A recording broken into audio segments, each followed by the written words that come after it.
How do you write a chapter? I'm going to help you through that today. We're going to do a step-by-step workshop. I'm Kim Purcell. I'm an author and I help kids just like you write books, and you can do it too, and in the end you can even publish it. So exciting!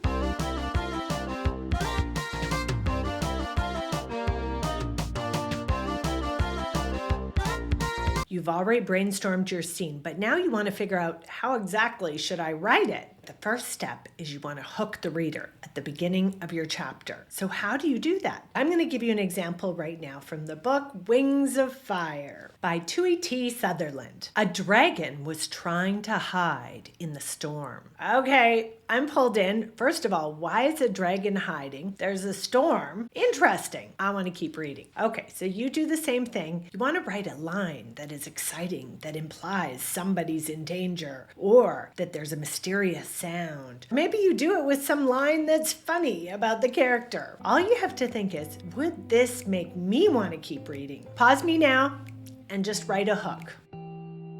You've written your hook. Remember, you always want to put your character in an interesting place. If it's a boring place, probably your scene will be more boring. So think, what would be interesting to you? Let's look at Wings of Fire. Lightning flickered across the dark clouds. Heviter clutched his fragile cargo closer. If he could make it over the mountains, he'd be safe. He'd escaped the Sky Dragon's palace unseen, and the secret cave was so close. In that first paragraph, I want you to notice that there are thoughts in that character's mind. He's thinking about how he's going to be safe, what he needs to do. Notice this is all in third person. So what is third person?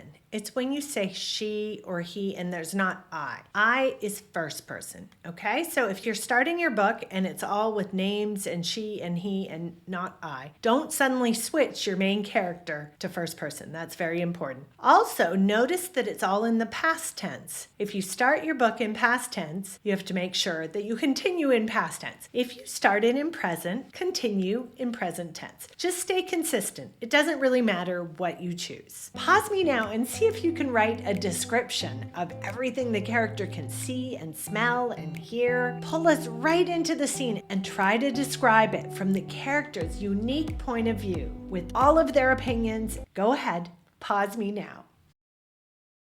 As the story continues, you add in description of other characters. You also want to describe a little bit more of the setting. Let's look at how it's done here. But his theft had not been as stealthy as he thought, and eyes as black as obsidian were already tracking him from below. The enormous dragon on the mountain ledge had pale gold scales that radiated heat like a desert horizon. Her black eyes narrowed, watching the gleam of silver wings far up in the clouds. She flicked her tail, and behind her 2 more dragons rose to the sky and dove into the heart of the storm. A piercing shriek echoed off the mountains as their talons seized the moon-pale ice dragon. Bind his mouth, the waiting dragon ordered, as her soldiers dropped Heviter on the slick, wet ledge in front of her. I want you to try and write. See if you can add another character to your scene. If there is no other character at the beginning of the scene, then maybe your character could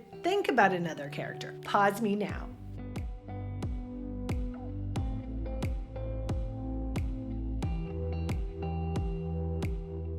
Let's continue with Wings of Fire. One of the soldiers grabbed a chain from the pile of smoldering coals. He threw it around the ice dragon's snout, clamping his jaws together with a sizzling smell of burning scales. Heviter let out a muffled scream. Even in the middle of action and dialogue, we get the smell of burning scales. We get sound, a muffled scream. Too late. The sand dragon's tongue slithered in and out of her mouth. And now I'm guessing maybe she's not actually a very good dragon. You won't be using your freezing death breath on us, ice dragon. He was carrying this, Queen Byrne, said one of the soldiers, handing her a dragon egg. Now we get the answer to our question. What was the cargo? It's a dragon egg. But the questions in our mind haven't ended. We're wondering, why was he carrying a dragon egg? I want you to try and write for about 10 minutes now. Write a dialogue between at least 2 characters. You're putting action and description within those paragraphs. Remember quotation marks around your dialogue. Pause me now and get started. Rain pattered on Hviter's scales. He glared up at her. The dragonets are coming, whether you like it or not, and they'll choose who the next Sandwing Queen should be. Really? Byrne stepped back and turned the egg slowly between her talons. Her forked tongue slipped in and out of her smile. So, Icewing, is this egg a part of your pathetic prophecy? Hviter went still. Byrne tapped lightly on the eggshell with one long talon. Hello, she called. Is there a dragonet of destiny in there, ready to come out and end this big bad war? Leave it alone, Hviter choked out. Tell me, Byrne said, what becomes of your precious prophecy if one of the 5 dragonets is never hatched at all? This is really gripping because we're like, oh no, is she going to do something to the egg? So that's our new question. I'm trying to show you how a book is all about planting questions and then answering them, but posing more so that we keep reading. We have to care. We have to be interested. Every character in a scene has goals, and those goals usually conflict. So what's Hviter's goal? Hviter wants to keep this egg safe.